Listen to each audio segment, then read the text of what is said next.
এই ভিডিওটা শুনেন, এটা খুব মূল্যবান আলোচনা করেছেন উনি।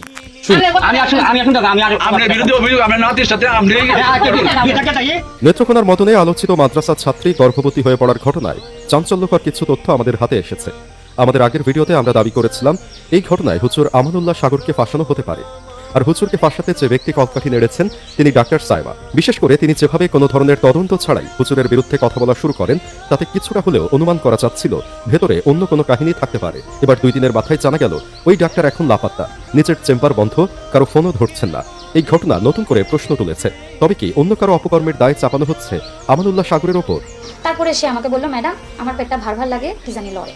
শুধু ডাক্তার সাইমা নিজে লাপাত্তা তা নয়, সেদিন সাক্ষাৎকারে সাইমা যেসব তথ্য দিয়েছিলেন সেখানেও দেখা গেছে নানা অসঙ্গতি।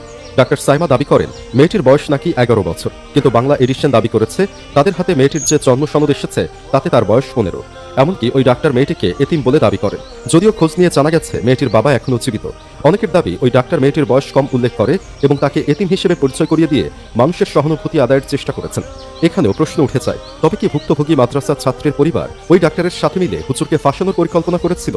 এদিকে জানা যাচ্ছে ডাক্তার সাইমা FCPS প্রথম পর্বই পাশ করেননি এবং তিনি ময়মনসিংহ মেডিকেল থেকে কোনো PGT করেননি, অর্থাৎ এই ডাক্তারের সার্টিফিকেট নিয়েও প্রশ্ন রয়েছে। তাছাড়া মাদ্রাসা ছাত্রী গর্ভবতী হয়ে পড়ার পেছনে আরও অনেক কিছুই গোপন করা হয়েছে।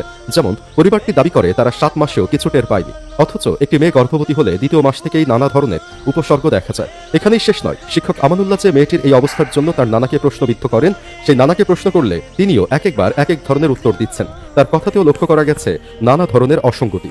এত কিছুর পরেও শুধুমাত্র মেয়েটির কথার উপর ভিত্তি করে শিক্ষক আমানুল্লাহকে গ্রেফতার করা হয়েছে। এমনকি মাদ্রাসা শিক্ষক আমানুল্লাহ সাগরকে 3 দিনের রিমান্ডও দিয়েছে আদালত। এখন প্রশ্ন হলো, ভিকটিম যে কারো নাম বললেই কি তাকে গ্রেফতার করে রিমান্ডে নেওয়া যায়? ডিএনএ পরীক্ষা এবং এর রেজাল্ট না দেখেই রিমান্ড কতটুকু যৌক্তিক? আমাদের এই ভিডিওর উদ্দেশ্য কারো পক্ষে সাফাই গাওয়া নয়, আমি ভুক্তভোগীর পক্ষেই বলছি। প্রকৃত অপরাধীর অবশ্যই বিচার হোক। অনেকেই বলতে পারেন যে হুজুর পলাতক ছিলেন কেন? ভিকটিম নিজেই জবানবন্দি দিয়েছে, তারপরও কেন প্রমাণ লাগবে? আমরা হুজুরকে বাঙালি, হুজুরকে মব সৃষ্টির মতো যে কোনো ঘটনা ঘটিয়ে দিতে পারি, তাই হয়তো ভয়ে লুকিয়েছিলেন। আর মেয়েটিও হয়তো কারো প্ররোচনায় হুজুরের নাম বলতে পারে। তবে কোনো ধরনের প্রমাণ ছাড়া শুধু কথার ভিত্তিতে হুজুরকে রিমান্ডে নেওয়ার বিষয়টি মেনে নেওয়ার মতো নয়। এখানে প্রশ্ন এসে যায়, তবে কি দেশের সব আইন প্রয়োগ হয় শুধু দুর্বলদের ওপর, সবলদের ওপর নয়? আমানুল্লাহ সাগরকে কোন আইনের ভিত্তিতে রিমান্ড মঞ্জুর করা হলো, যেখানে তিনি সুস্পষ্ট ভাষায় বলেছেন ডিএনএ রিপোর্ট যদি তার বিরুদ্ধে চায় তবে তা তিনি মাথা পেতে নেবেন? এরপরও কোন আইনের ভিত্তিতে তাকে 3 দিনের রিমান্ডে নেওয়া হলো? এটা নিশ্চিত যে তার উপর জুলুম করা হয়েছে, শুধু তার উপরই নয় গোটা আলেম সমাজের ওপরও।